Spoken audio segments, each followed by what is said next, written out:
If you are always bloated or your stomach always looks puffy no matter what you do, it might not actually be a gut problem. It could actually be a bile problem. So a lot of times we think it's the gut, but really that's just a downstream effect of something that's going on with your bile. In this video, I'm going to show you how to stop gas and bloating naturally by supporting one organ you probably haven't even thought of. Hi, I'm Lisa, and I help women with no gallbladder, fatty liver, or an MTHFR variation improve digestion and lose weight so they can feel good and healthy and alive in their bodies again. So let's get into it. You probably think that if you're dealing with gas and bloating or a puffy stomach, that it's a gut problem, meaning your large intestines.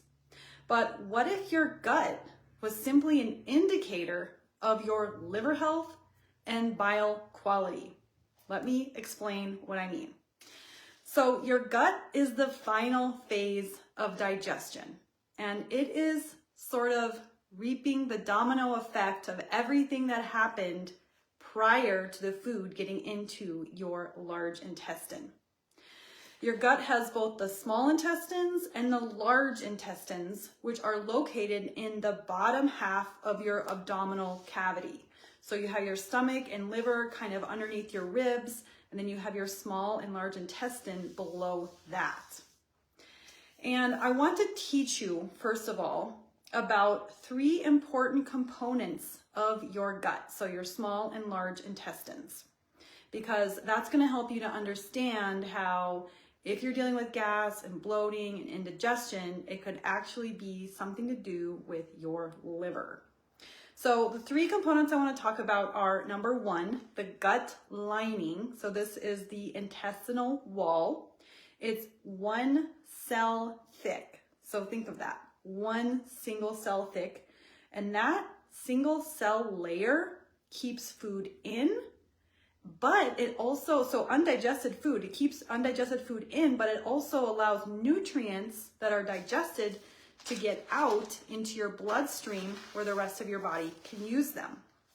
But when it gets leaky, you can get undigested food bits that float into your bloodstream, causing inflammation in the rest of your body, because that undigested food was supposed to get broken down into its very smallest components so that they can be used for building blocks in the rest of the body. So that's the first component of your gut. The second component of your gut is the mucus layer. So that's kind of like inside your mouth, you have like a wet layer. In your gut lining, you have a mucus layer, and it acts like a protective gel coating. It keeps harmful bacteria from irritating that cell wall, and it also feeds the good bacteria in your gut. So it has nutrients that feed your good gut bacteria. The third component of your gut is what's called the microbiome. So it's like this inner garden of bacteria. It helps, these bacteria consist of both good and bad bacteria. They help digest your food, they produce vitamins, they talk to your brain to help regulate mood, and it trains your immune system. So your immune system is actually, most of it is located in your gut. And so it helps work with your immune system. If you get too much bad bacteria, or if the mucus layer is not very protective, or if you have a leaky cell wall, leaky intestinal wall, you're going to get things like bloating and gas and fatigue and inflammation if the gut is not optimized. Now, what if I told you if these components were highly influenced by the liver, okay? So what if the liver was actually responsible for the health of your gut? So let's talk about the liver now. So the liver makes bile, and I talk about bile a lot, but let me just explain again. So the liver makes bile. The bile is like a green golden fluid, and it has a lot of jobs. One of them is to help you absorb fat-soluble nutrients from your food. So the liver makes bile, and then if you have a gallbladder, it gets stored in the gallbladder. If you don't have a gallbladder, it drips into the small intestine all day long. And bile, it keeps the colon clean. It helps to absorb fat-soluble nutrients. It helps to bind and remove toxins, and it kills bad bacteria that we don't want in our body. So it has antimicrobial and anti-inflammatory properties. So like I said, it kills toxins and bacteria, and it prevents damage to the cell wall lining, so the intestinal wall lining, and to the mucus layer. It lubricates that gut lining.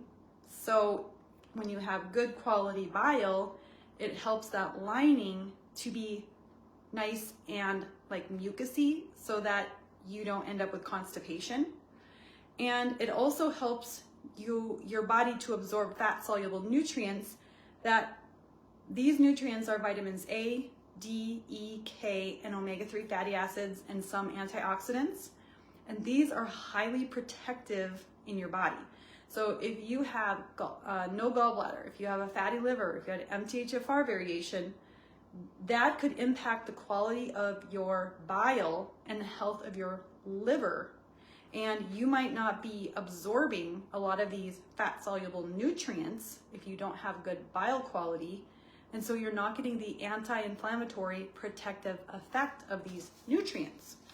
So this is what bile does. So bile, not only does it help you absorb nutrients, kill pathogens, but it's also nourishing your gut, and it has a big influence on the type of bacteria in your GI tract. So when you don't have good quality bile, like if you have fatty liver or no gallbladder or an MTHFR variation, and you're not taking care of yourself, and you're not, eating right, you're not paying attention to these things, then your gut health can start to deteriorate. So you can get things like food that's not digesting well, fats that aren't absorbing. You might not have a good mucus layer. You might have more bad bacteria in your gut, and that could cause things like gas, bloating, indigestion, and looking like you're 5 months pregnant, even if you're eating healthy. And one of the really severe cases is you could have something called small intestinal bacterial overgrowth, which is where bacteria starts creeping up into your small intestine, and it starts digesting food there, and it's fermenting. It's causing fermentation in the food. You're getting lots of gas and bloating, and it's just very uncomfortable. And so you have this swelling in your GI tract because bacteria is growing where we don't want it to be. And so that can be very painful. Now, let's talk about what you can do about this. So if you're having gas and bloating, a distended tummy, looking like you're 5 months pregnant, let's talk about how to fix that now naturally, okay? So maybe what you're dealing with is not actually like a fat storage problem. Maybe it's gas, bloating, indigestion, and just a poor gut health because your liver health is not optimized. So we have to talk about some different foundational aspects of healing your liver so that you can have better bile flow, so you can have a better gut environment. And the first thing is to take inventory of your nervous system and your stress and your cortisol. We want to find out, like, are you short, shallow breathing all the time? Do you constantly feel stressed? Are you dealing with a lot of stress, but yet it's just normal to you? Do you feel like you can relax? Do you feel like you constantly need some kind of stimulus? That could mean that your nervous system is in overdrive, and it's been in overdrive for a really long time. And if you are in this high stress state, it's going to suppress liver function. So whatever your liver is doing, if you're dealing with a lot of cortisol, it's going to suppress the activity of the liver. So one of the most important things, and this is easy to overlook, is having good outlets for your stress. Maybe it's journaling, getting outside, dancing, talking to a friend, doing fun, healthy things that give you joy and happiness. Okay, so that's really, really important for the overall health of your body. We want to get into a calm state so your body can function like it's supposed to. Number 2, the liver. So how do we help heal the liver? The liver gets damaged by lots of toxins, by stress, by the food we eat, processed foods, by inflammatory foods. So we really want to support liver health. And here are some foods that can really help supply the nutrients that your liver needs. Things like lemons, beets, dandelion greens, or just dandelion tea, apples with the peel, turmeric, olive oil, garlic and onions, green tea. Not everybody can have green tea, but for most people, green tea is really healthy for your liver. And milk thistle, and some people are allergic to milk thistle, so you need to be careful with that. But these are special foods that help the liver supply the nutrients that the liver needs to be optimized. Then there are foods that help your liver to produce better bile, and those are called bitters. So they're bitter foods, and they stimulate bile flow. So these are things like arugula and ginger and peppermint, things that are like kind of give your mouth like a tingly feeling. So you could eat some arugula, which is a lettuce. It's like a green peppery kind of lettuce. You could have a few sprigs of that before a meal, or toss some of that in with a salad. You can get mixes of arugula and spinach, which is really delicious. So you could have a little bit of that before a meal. Also there's foods that help produce higher quality bile. So when we want higher quality bile, we need to be getting foods that contain taurine and choline. So foods that contain taurine are your proteins, animal proteins, it's amino acid. Foods that contain choline are things like eggs, the egg yolk, and salmon. So these are really important. Now let's talk about supplements that can help your liver produce better bile. So this is things like taurine. So if you're not getting enough taurine from your food, you could take a taurine supplement, and it also helps your body process fat better. You could take choline or phosphatidylcholine, because bile is made up of a majority phosphatidylcholine. So if you're consuming choline or phosphatidylcholine, you're making it easier for your body, your liver, to make bile. Step 3, we really want to support our thyroid, because the thyroid influences your liver's energy, how much energy your liver has. And if you have hypothyroid or you're low on minerals that support your thyroid, then that can really slow down your liver and your liver function. And by the way, I have a free 5-day email course that can help you understand the connection between your liver and your thyroid, and I'm going to put the link below, but it educates you on what the liver does, what the thyroid does, how these two are interrelated, and how you can start taking steps to heal your liver and thyroid connection. So grab that link below. So let's talk about things that influence your liver, or influence your thyroid. So your thyroid is a gland that sits up here, and it connects, it makes thyroid hormone that stimulates your liver to do its jobs. And your thyroid is highly sensitive to how much food you're eating, how much stress you have, how much sleep you're getting, what is the dose and amount of your food. And the thyroid actually does better when you're eating carbohydrates. So if you're on a keto or carnivore diet, that could actually be slowing down your thyroid and slowing down your liver if you do it too long. It could be helpful for a short period of time, but long term it can have some negative effects. And also iodine and selenium are two very important minerals that your thyroid needs, that most of us are deficient in because our soil is so depleted in these nutrients and we don't get enough fish and sea vegetables. And then the fourth step to producing better bile to improve your gut health is to maybe take some digestive support. So if your liver is not making good quality bile, if your liver is struggling and you're not breaking down foods and you're getting undigested foods that are then leaking into your bloodstream, you might want to take some digestive support to help your body break down your food.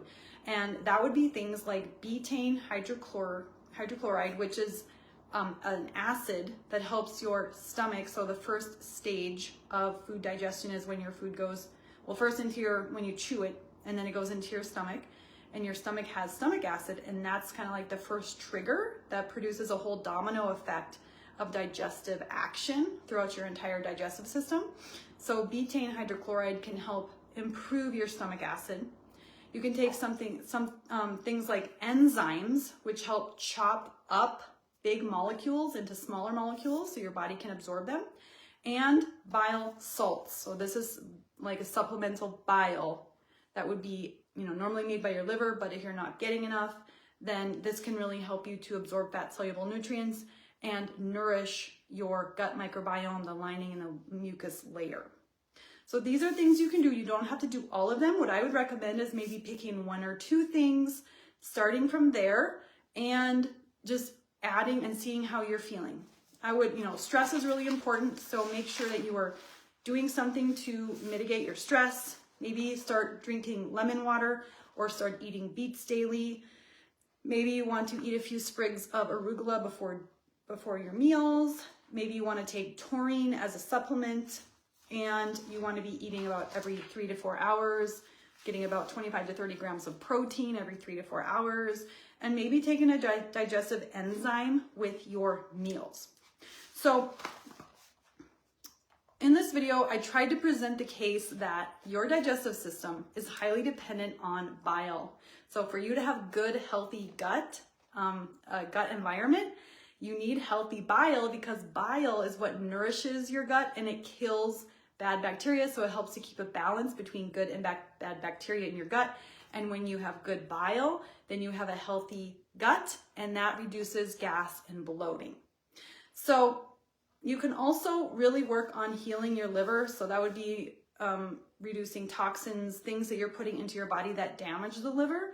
And if you need help with liver, like healing your liver and improving your thyroid, and you want a nutritional plan and you want a nervous system plan to help with healthy habits, then check out my 28-day liver revival and iodine bootcamp if you're looking for, more education on this topic and an actual 28-day plan that you can follow.